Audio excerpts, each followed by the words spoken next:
दोस्तों ये बड़ी चौंकाने वाली बात होती है कि सन 1980-90 के दशक में कोई भी ये उम्मीद रखता था कि उनका अगर घर का कोई भी पर्सन 12वीं पास कर ले तो वो चपरासी की ही सही लेकिन वो सरकारी नौकरी पा जाता था। रही बात आईएएस पीसीएस की, यूपीएससी की, तो बहुत बड़ा लेवल होता था। आईपीएस मनोज शर्मा के ऊपर बनी फिल्म 12th फेल जो आजकल युवाओं के बीच में मोटिवेशन, स्ट्रगल और इंस्पिरेशन को लेकर सक्सेस के लिए जो क्रेज लोगों के बीच में आया है, वो आईपीएस मनोज शर्मा के ऊपर बनी फिल्म जो मनोज शर्मा का किरदार विक्रांत मैसी और श्रद्धा का किरदार मेधा शंकर ने निभाया हुआ है। इस युवाओं को बहुत ज्यादा मोटिवेट भी करती है, साथ में इंस्पायर भी करती है कि वो लाइफ में जिस प्रकार से स्ट्रगल कर रहे हैं, कितना स्ट्रगल कर रहे हैं, कितनी क्लैरिटी है उनको और कितने कंसिस्टेंसी के साथ में वो अपने लक्ष्य के प्रति कितना फोकस रखते हैं और साथ में उनको लव का जो इफेक्ट है वो लाइफ में कैसा होता है। ये पूरी की पूरी फिल्म इन 5 स्ट्रेटेजी पर बेस्ड है। मनोज शर्मा जो बहुत ही गरीब परिवार से बिलोंग करते थे और उनके पिता जो सरकारी दफ्तर में काम किया करते थे, साथ में वो बहुत आदर्शवादी और सच्चे पुरुष थे। मनोज शर्मा की लाइफ की स्ट्रगल बहुत ज्यादा है, इसीलिए ये फिल्म आई ताकि लोगों को पता चल सके क्या वो लाइफ में रियल इतना स्ट्रगल करते हैं जिसकी वजह से उनको उनका सक्सेस नहीं मिल पाता। मनोज शर्मा ऐसे गांव से बिलोंग करते हैं जो चंबल में पड़ता है, जहां पर बहुत ज्यादा सुख सुविधाओं का अभाव रहता है और साथ में मनोज शर्मा अपने गांव के लोगों के साथ में भैंस चराए, गाना गाए, यानी कि लोगों के बीच में भैंस चराते हुए वो गाना बहुत ज्यादा गाते थे। और जब उनके गांव के एक डीएसपी से उनकी मुलाकात होती है तो वो निर्धारित करते हैं, वो अपना एक गोल डिसाइड करते हैं कि अब वो डीएसपी बनेंगे। हालांकि उनको पढ़ाई के बारे में इतना नॉलेज नहीं था, उनको पढ़ाई के बारे में बहुत कुछ जानकारियां नहीं था। जो बंदा इंटर पास करने के लिए फर्रे तैयार कर रहा होता, सोचिए वो डीएसपी बनने के लिए सपने देख रहा होता। और मनोज शर्मा के स्कूल में डीएसपी के आने की वजह से जब एक बार नकल नहीं हुआ तो मनोज शर्मा उस साल फेल हो गया। और फिर नेक्स्ट टाइम जब मनोज शर्मा ने डीएसपी से सीखा कि अगर उनको एक लक्ष्य प्राप्त करना है, उनको डीएसपी जैसा लक्ष्य प्राप्त करना है तो उनको चीट करना छोड़ना पड़ेगा। और नेक्स्ट टाइम फिर से जब मनोज शर्मा ने इंटर का अपना पेपर दिया तब वो फर्रे न तैयार करके उन्होंने जितनी अपनी प्रिपरेशन की थी उसके हिसाब से उन्होंने क्वालिफाई किया और 3rd डिवीजन से उन्होंने इंटर को पास किया। और इंटर पास करने के बाद में जब वो बाहर निकले तैयारी करने के लिए तो वो बाहर निकलने के टाइम पर बाहर निकले, लोगों के कुत्ते जो होते हैं, बड़े बड़े लोगों के घरों में कुत्ते, उनको टहलाना घुमाना और गार्डन में पौधों को पानी देना, ये सारा काम किए। फिर उसके बाद में वो जैसा कि आपने मूवी में देखा ही होगा कि उन्होंने लाइब्रेरी में काम किया। लाइब्रेरी में काम करने के बाद में एक आटा चक्की पर काम किया। उनके लाइफ के स्ट्रगल को देखकर, ये मूवी देखकर सच में मेरे आंसू, जब तक मूवी में स्ट्रगल चला था कसम से मेरे आंसू नहीं बंद हो रहे थे। मैं ये मूवी देखा था रात को 10 बजे से लेकर 12 बजे तक और मैं 2 बजे 3 बजे रात तक सो नहीं पाया था। और मुझे लगा कि इसके बारे में जो मैंने चीजें सीखी हैं, जो मैंने 5 चीजें सीखी हैं कि स्ट्रगल, क्लैरिटी, फोकस और कंसिस्टेंसी और उसके बाद में लव, ये 5 चीजें हमारे लाइफ में किस प्रकार से इफेक्ट डालते हैं, ये हम इस मूवी के सिद्धांत पर आज इस वीडियो में पूर्ण रूप से समझेंगे। नमस्कार, मैं हूं Brijesh Kumar, motivational speaker, business और करियर कंसल्टेंट। तो मैं ऐसे ही मोटिवेशन से रिलेटेड, करियर और बिजनेस से रिलेटेड बहुत सारी वीडियोस लाता रहता हूं। तो अगर आप ऐसी वीडियो देखना पसंद करते हैं तो चैनल को सब्सक्राइब करके जरूर रखिएगा। फिलहाल आज बढ़ते हैं 5 स्ट्रेटेजी के ऊपर जो आज 12th फेल मूवी के ऊपर पूरा बेस्ड है। इसी के बारे में बात करेंगे और सीखेंगे कि हमारी लाइफ में इसका कितना बड़ा इंपैक्ट पड़ता है। दोस्तों, यूपीएससी की परीक्षा एक ऐसी परीक्षा होती है जो पूरे भारत में सबसे बड़ी परीक्षा के रूप में मानी जाती है और उसमें आने वाला जो यूपीएससी की तैयारी करता है, जो सबसे बड़ा रैंकिंग पोस्ट होता है वो आईएएस, आईपीएस। इसी परीक्षा को पास करने के लिए मनोज शर्मा ने अपना एक गोल निर्धारित किया था, अपना एक लक्ष्य निर्धारित किया था। दोस्तों, पूरे भारत में आईपीएस की संख्या जो है वो 4928 है और पूरे भारत में हर साल 180 आईपीएस की ही नियुक्ति की जाती है। इससे ज्यादा इसकी वैकेंसी भी नहीं बढ़ाई जा सकती है। तो सोच सकते हैं कि ये कितना टफ परीक्षा होता है, ये कितना टफ होता है लोगों के लिए। अब मनोज शर्मा के लाइफ से रिलेटेड सबसे बड़े स्ट्रगल के बारे में बात करने वाले होता है स्ट्रगल नंबर 1। तो जब मनोज शर्मा इंटर अपना पास कर लेते हैं, पास करने के बाद वो डीएसपी की तैयारी करने के लिए बाहर निकल रहे होते हैं, तब उनकी दादी द्वारा कुछ आर्थिक सहयोग मिलता है जो उनकी लाइफ की बचाई गई जमा पूंजी होती है, और वो वहां से फिर निकल देते हैं। एक बस में सवारी करके वो अपने लक्ष्य की तरफ बढ़ ही रहे होते हैं कि रास्ते में एक स्टॉप पहले उनका जो बैग था, जिस बैग में उन्होंने अपना सारा सामान रखा होता, साथ में पैसे भी रखे होते हैं, वो बैग लेकर एक लेडीज एक पहले स्टॉप पे उतर जाती है और मनोज शर्मा थोड़ी सी लापरवाही करते हैं कि वहां पर वो सो जाते हैं। और जब वो अपने गंतव्य स्थान पे पहुंचते हैं तो उनको पता चलता है कि उनका बैग तो चोरी हो चुका है। सिर्फ उनके हाथ में एक किताब रह जाती है जो उनके फ्रेंड द्वारा दी गई होती है एक गिफ्ट के रूप में। अब सोचिए, सबसे बड़े लाइफ का स्ट्रगल यहीं पर मनोज शर्मा को आ जाता है। उनके पास में अब कोई ऑप्शन नहीं होता। वो चाहते तो वहां से रिटर्न हो लेते घर के लिए किसी भी तरीके से, क्योंकि अब उनके पास में ना रहने खाने के लिए कुछ था, ना पैसा था, ना ही बिस्तर था, ना ही उनके पास में कपड़े थे जो उन्होंने घर से किसी भी तरीके से लाए हुए थे। तो लाइफ का उन्होंने पहला पड़ाव पार किया कि घर पे रिटर्न होने का डिसीजन ना लेकर। दोबारा जब उनको पता चलता है कि डीएसपी की तैयारी जो उन्होंने करने के लिए जो बाहर निकले होते हैं, वो सरकार उस पर रोक लगा देती है। 2-3 साल के लिए अब उसमें कोई वैकेंसी नहीं आने वाली थी। तो दूसरा चैलेंज आता है मनोज शर्मा के पास में, या तो वो अपना डिसीजन चेंज कर देते या तो फिर वो घर लौट जाते। अब उनके पास में चूंकि कोई ऑप्शन ही नहीं था, उनको पता ही नहीं था। उनको वहां पर एक फ्रेंड से मुलाकात होती है जो बताता है कि भाई डीएसपी का तो ऑप्शन अब गया, अब डीएसपी तो नहीं कर सकते, अब करेंगे यूपीएससी की तैयारी जो सबसे बड़ी पोस्ट होती है। अब मनोज शर्मा को यूपीएससी का तो यू भी नहीं पता था, लेकिन उसने एक जिद ठानी। वो कहते हैं ना कि हारा वही जो लड़ा नहीं। अब समझिए, जो लड़ाई से पहले हार मान ले, ऐसे टाइप के मनोज शर्मा नहीं थे। इसीलिए उनकी जो मुलाकात एक फ्रेंड से होती है, उस फ्रेंड से उन्होंने रिक्वेस्ट किया कि वो उन्हें भी दिल्ली लेकर जाए। अब वो भी यूपीएससी की तैयारी करते हैं, खासकर ऐसे परीक्षा की जिसके बारे में उनको कुछ नहीं पता था, जो इंटर एक बार खुद फेल हुए थे, जो फर्रे के दम पर पास हो रहे थे। ऐसे मनोज शर्मा के लिए लाइफ का दूसरा स्ट्रगल शुरू हुआ कि उनकी वहां पर यूपीएससी तैयारी करने के लिए बहुत बड़ी फीस लगती है, वो एक और चैलेंजेस। लेकिन मनोज शर्मा ने कहा कि लाइफ का कितना भी बड़ा स्ट्रगल क्यों ना हो, उसको पार किया जाएगा। तो वो किसी लाइब्रेरी में काम करने लगते हैं, वहां पर साफ सफाई झाड़ू पोछा करना, और वहां पर रहते भी है, वहीं पर वो पढ़ाई भी करते हैं। लाइफ के उनके सेकेंड स्ट्रगल शुरू हो जाता है, और वहीं पर और उसी लाइब्रेरी में रहकर वो सेल्फ स्टडी के माध्यम से उन्होंने अपना प्री क्वालिफाई किया था। प्री भी क्वालिफाई करना इतना आसान नहीं था। उन्होंने बहुत सारी गलतियां की, बहुत सारी गलतियों से उन्होंने पारी पारी से सीखा। भाई साहब, रियल लाइफ का स्ट्रगल उस पर्सन से मिलता है जिसने अच्छी तरीके से लाइफ का स्ट्रगल किया हुआ, वो जानता है लाइफ का स्ट्रगल क्या। बेसिकली मूवी जो बनी है इंस्पिरेशन मूवी है। मैं ये नहीं कहूंगा कि ये बहुत बड़ी मोटिवेशनल मूवी है जो लोगों को मोटिवेट करती। ये लाइफ के एक्चुअल रियल लाइफ के स्ट्रगल को दिखाता है, जिससे लोगों को मोटिवेशन मिलता है। मोटिवेशन कहीं बाहर से नहीं आता। जो लोग ऐसे स्ट्रगल को फेस कर रहे होते हैं, उनके लिए ये मूवी एक इंस्पिरेशन होती है, और उनको समझ में आता है कि अभी भी हार नहीं मानना। उसमें एक हैशटैग चलाया गया था, रीस्टार्ट। हर बार जब भी आप गिरो, फिर से रीस्टार्ट करो। जब भी आपको लगे अब नहीं होगा, फिर से रीस्टार्ट करो। कहते हैं ना, हारा वही जो लड़ा नहीं, यानी कि रीस्टार्ट करो। हारा वही जो लड़ा नहीं, रीस्टार्ट करो। जब तक लड़ोगे नहीं तब तक जीतोगे नहीं, रीस्टार्ट करो। उनके लाइफ के स्ट्रगल को आपने देखकर, अगर आपने मूवी देखी होगी तो वाकई उस चीज को फील कर पाए होंगे कि वाकई ये बहुत बड़ी इंस्पिरेशन है। देखो भाई, किसी को भी झाड़ू पोछा करके, कुत्ते को टहला के, लाइब्रेरी की साफ सफाई करके, सेल्फ स्टडी करके प्री निकालना, ये बहुत बड़ी बात होती है। साथ में उसको घर का भी देखना होता है उसके बाद में। लेकिन जब आगे के पड़ाव को पार करने की पारी आती है तो मनोज के लाइफ में स्ट्रगल भी और ज्यादा आ जाता है। अब वो लाइब्रेरी में काम नहीं कर सकता था, क्योंकि उस मनोज शर्मा के ऊपर एक चोर का आरोप लग गया और उसने वहां से क्विट कर दिया। वो दूसरी जगह पर गया, एक ऐसी जगह पर जहां पर गेहूं की पिसाई करता था, आटा चक्की चलाता था। आपने मूवी में देखा होगा। ऐसी संघर्ष भरा जीवन, एक छोटा सा रूम, उसी में बिल्कुल लथपथ, हमेशा पिसान के धूल से लथपथ रहता था, और वहीं पर वो पढ़ाई भी कर लेता। लेकिन उसके दिमाग में हमेशा एक क्लैरिटी रहती थी कि एपीजे अब्दुल कलाम, जिन्होंने स्ट्रीट लैंप के नीचे रहकर पढ़ाई की है, वो उसके दिमाग में इतनी क्लैरिटी, इतना फोकस देता था।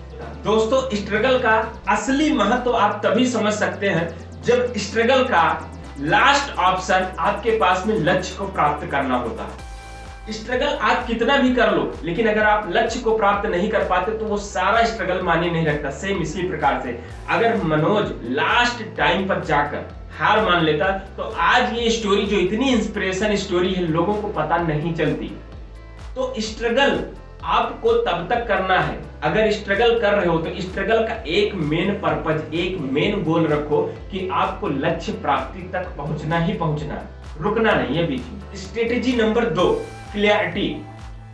मनोज शर्मा को अपने लक्ष्य को लेकर इतनी ज्यादा क्लैरिटी थी।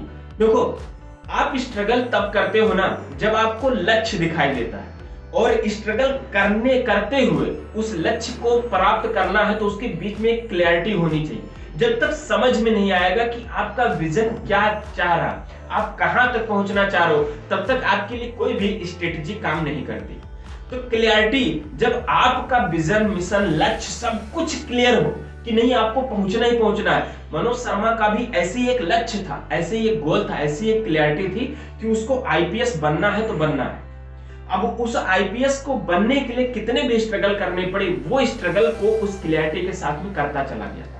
तो जब तक आपके जीवन में किसी भी स्ट्रगल के बाद में अगर लक्ष्य को प्राप्त करने के लिए पूरी क्लैरिटी नहीं होगी, तब तक आप स्ट्रगल जो कर रहे हो उसमें भी मोटिवेशन की कमी आ जाएगी या आप उसको कंटिन्यू नहीं कर पाओगे।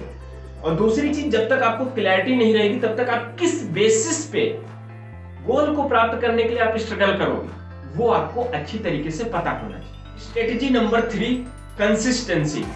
मनोज शर्मा को बहुत बार हुआ कि अब वो क्विट कर दे। मनोज शर्मा को कई बार ऐसा भी लगा कि चलो, कई बार लाइफ में फ्लक्चुएशंस तो आती रहती है, उतार चढ़ाव तो आता रहता है, तो क्या करे वो, या तो स्टॉप कर दे या फिर बिल्कुल प्रेशर बनाए।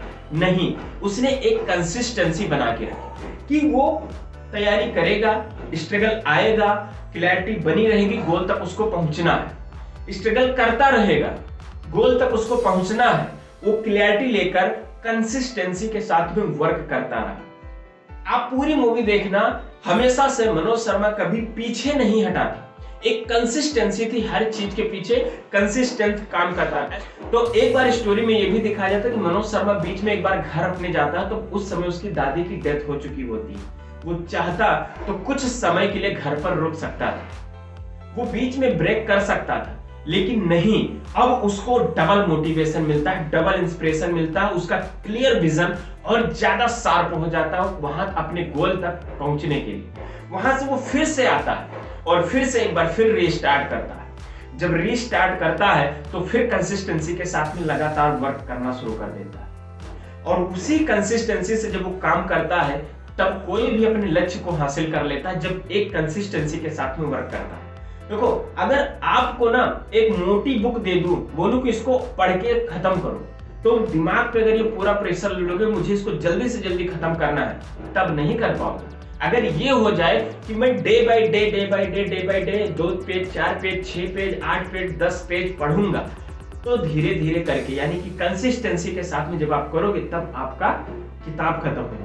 एक मोटा सा अगर मैं पेड़ को बोल दूं कि इसको आज काट के ढहा दो, गिरा दो, तो एक कुल्हाड़ी जो आपके हाथ में होती है, जो मुश्किल से 4 से 6 इंची की होती है, आप उसको अगर देखोगे तो पेड़ इतना मोटा सा, फिर कहोगे इतने से कितना मैं वार करूंगा। एक बात याद रखना कि हारा वही जो लड़ा नहीं।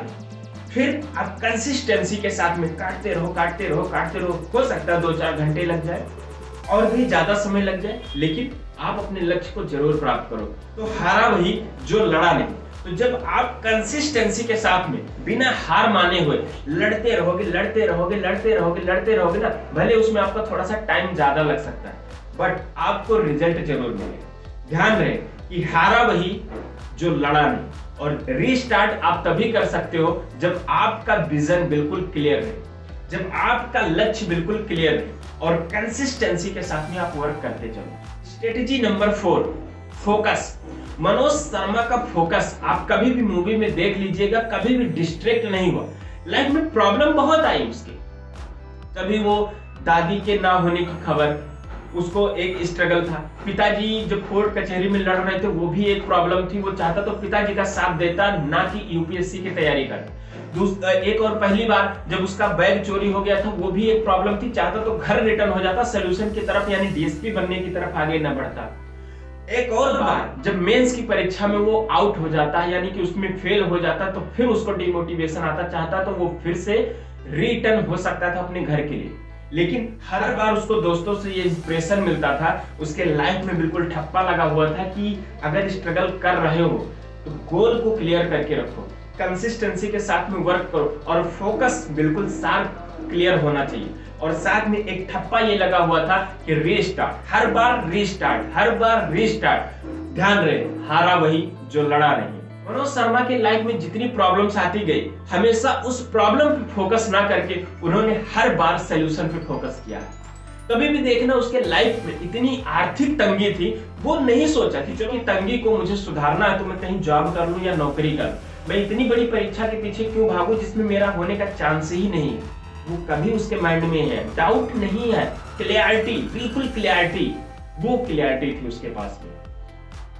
तो जब किसी के पास में क्लैरिटी होती है ना, तो प्रॉब्लम कैसी भी हो सलूशन उसका निकल के आ ही जाता है। लाइफ में प्रॉब्लम्स बहुत भरे हैं, अगर आप ऐसे पीठ पीछे करके देखोगे ना तो बहुत सारी प्रॉब्लम आपको नजर आएगी। आप आगे बढ़ेंगे तो आपको बहुत सारी प्रॉब्लम नजर आएगी, लेकिन अगर आपने सलूशन पर फोकस किया, आपने हर बार उसको ओवरकम करके, प्रॉब्लम को ओवरकम करके हमेशा सॉल्यूशन पर फोकस किया, तो ध्यान रहे कंसिस्टेंसी के साथ में जब कोई भी लक्ष्य की प्राप्ति के लिए आप क्लैरिटी के साथ में स्ट्रगल करते हो तो अपने लक्ष्य को आप जरूर प्राप्त करते हो। पांचवा, लव। लाइफ में कहते हैं हर सक्सेसफुल इंसान के पीछे एक औरत का हाथ होता है, या फिर हर डूबते हुए इंसान के पीछे भी एक औरत का हाथ होता है।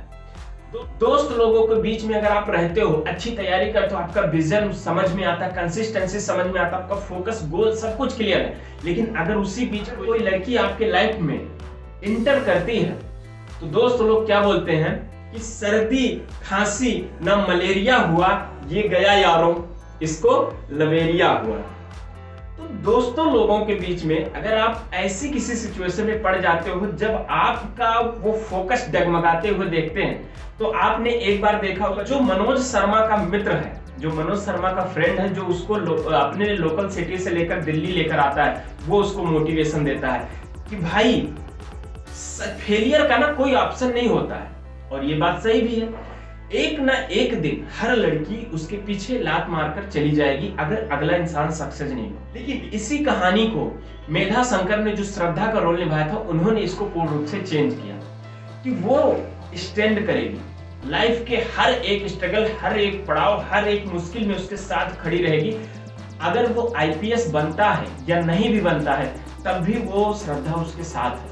ये क्लैरिटी और उसको मोटिवेट करती थी मनोज शर्मा को, ताकि वो अपने गोल पर पूर्ण रूप से फोकस कर सके। तो कई बार दोस्तों जो प्यार है ना, वो आपको डिमोटिवेट नहीं करता, कई बार वही आपका रियल मोटिवेशन होता है। और ऐसे में किसी भी लाइफ में, किसी भी जगह पर अगर आपके लाइफ में रियल मोटिवेशन है ना, तो वो कभी ना कभी लक की वजह से होगा, चाहे वो माँ बाप का हो, चाहे वो भाई का हो, चाहे वो बहन का हो, चाहे वो फैमिली का हो, चाहे वो आपका कोई पर्सनल आइडेंटिफिकेशन हो सकता है, आपका किसके प्रति कितना अफेक्शन है वो हो सकता है। दोस्तों बताना कि ये मूवी इंस्पिरेशनल है या फिर मोटिवेशनल है, लेकिन मैं मेरी तरफ से कहना चाहूंगा ये मूवी पूर्ण रूप से इंस्पिरेशनल है, जो हमें इंस्पायर कर रही है कि जिस प्रकार से हम जिस फील्ड में अपने आप को खपा रहे हैं, यानी कि मेहनत कर रहे हैं, स्ट्रगल कर रहे हैं, करते जाओ। कैसे?